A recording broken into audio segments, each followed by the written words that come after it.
નમસ્કાર, સીએનબીસી બજારના ઈબિક્સ કેશ સ્ટુડિયોમાં આપનું સ્વાગત છે. આપની સાથે હું રજૂ કરી રહી છું આ ખાસ સ્પેશિયલ શો, જેની અંદર આપણે કાઇટ સ્ટોક્સ ડિસ્કસ કરી રહ્યા છીએ.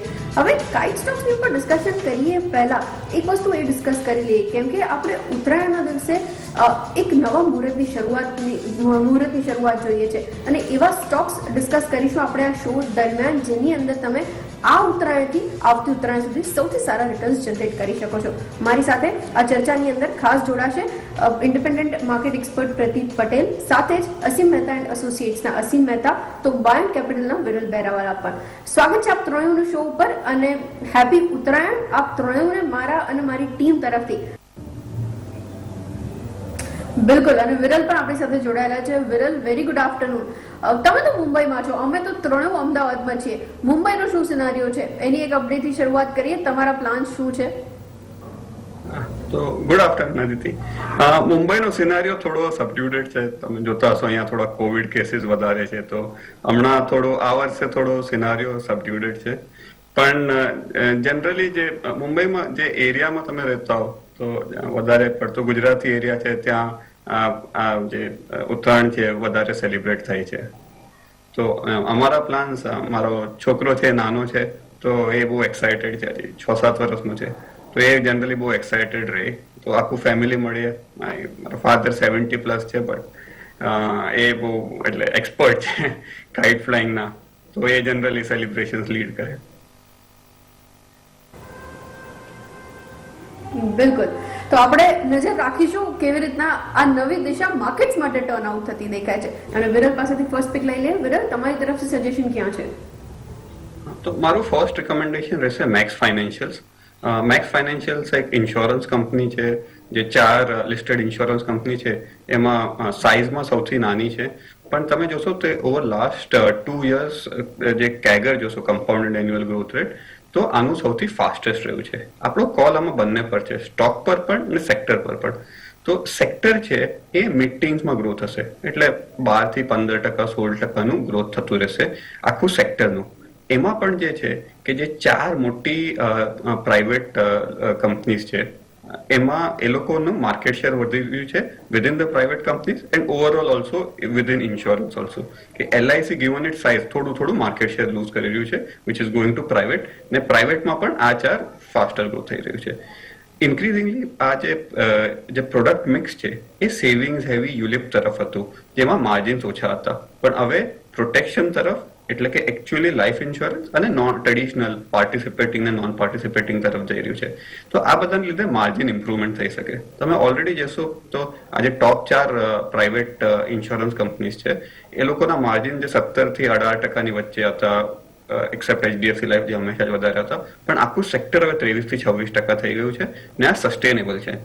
ગ્લોબલી જે માર્જિન્સ છે, રિટર્ન ઓન એમ્બેડેડ વેલ્યુ જે કહીએ, એ એકચ્યુઅલી 30%ની ઉપર છે. તો ઇન્ડિયામાં હજી પણ સ્કોપ છે. મેક્સના એડવાન્ટેજ શું છે? એક છે કે તમે મેક્સ ફાઇનાન્શિયલ્સમાં લો તો એનું જે પોર્ટફોલિયો છે ઘણું ડાયવર્સિફાઈડ છે. એના જે પાર્ટિસિપેટિંગ પોલિસીસ છે એ પણ ઘણું ઓલમોસ્ટ 1/3 જેવું છે, યુલિપમાં પણ છે ને ઇન્ક્રીઝિંગલી પ્રોટેક્શનમાં પણ છે. બીજું કે નોટ ઓનલી બેન્કા ચેનલ, જે બધા માટે સૌથી લાર્જેસ્ટ કોન્ટ્રીબ્યુટર છે in terms of sales, but એક આનો જે ઓરિજિનલ જે શેર હોલ્ડર હતા કે પાર્ટનર્સ હતા, એક કંપની હતી ન્યુયોર્ક લાઈફ. ને ન્યુયોર્ક લાઈફના લીધે આ લોકોની જે એજન્સી ફોર્સ છે, એ એટલીસ્ટ અમે લોકો એને ઇન્ડિયામાં બેસ્ટ ટ્રેડ કરીશું આફ્ટર LIC. તો બેન્કા તો ગ્રો કરશે, પણ એજન્સી પણ સારું છે. અને એક્સિસ ગ્રુપે, એક્સિસ બેંક, એક્સિસ સિક્યોરિટીઝ વગેરે મળીને લગભગ 20% શેર લીધા છે મેક્સમાં. ઘણો ટાઈમ લાગ્યો બેક એન્ડ ફોર્થ તેવું રેગ્યુલેટર સાથે, પણ એ ડીલિસ્ટન.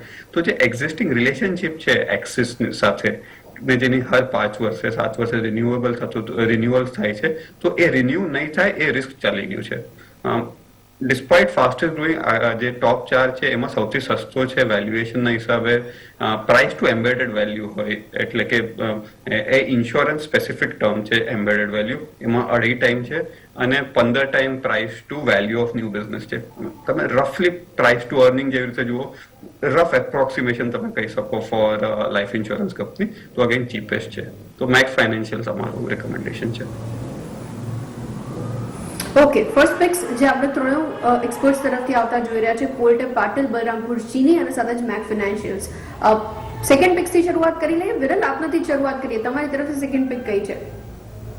મારી સેકન્ડ પિક છે એક લાર્જ કેપ કંપની છે યુપીએલ.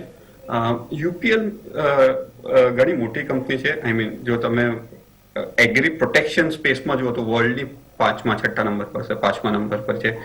એના બેઝિકલી 3 કમ્પોનન્ટ છે યુપીએલમાં. તો એક તો છે કે પોસ્ટ પેટન્ટ જે કહેવાય. પોસ્ટ પેટન્ટ એટલે generally plane vanilla chemical products જે છે.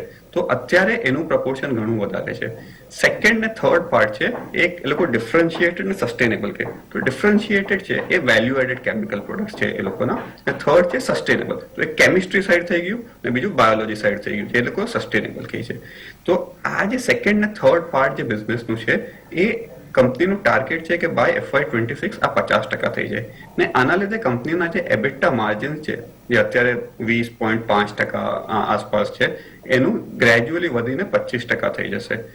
તો આ બધાના લીધે જે કંપનીનું જે અર્નિંગ ગ્રોથ છે, વોલ્યુમ ગ્રોથ એટલું જ થઈ શકે એગ્રીકલ્ચરમાં, બિયોન્ડ અ પોઈન્ટ થઈ ના શકે. પણ જે પ્રોફિટેબિલિટી ગ્રોથ છે ઘણી ફાસ્ટ થશે.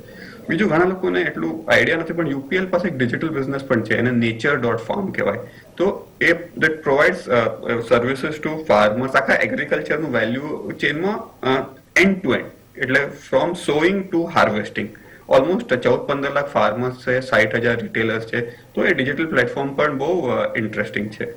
વેલ્યુએશન જેમ મેં કીધું સસ્તા છે, એટલે FY23 બેઝિસ પર લગભગ 13 ટાઈમ છે આજના ભાવથી 800 હિસાબે, અને 11 time 1 year forward. Market cap 62,000 કરોડમાં છે. So interesting large cap liquid play, અને વેર જે પ્રોફિટ ગ્રોથ રેવન્યુ ગ્રોથ કરતા ઘણો સારો રહેશે.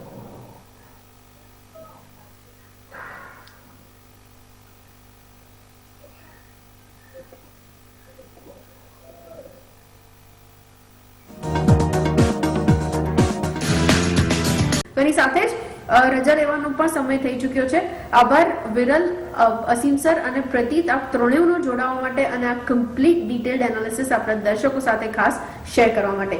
ત્યારે જ આ ખાસ રજૂઆતમાં પણ અત્યારે આટલું જ. મને બી આપશો રજા. વધુ સમાચારો માટે આપ જોડાયેલા રહો CNBC બજાર સાથે. નમસ્કાર.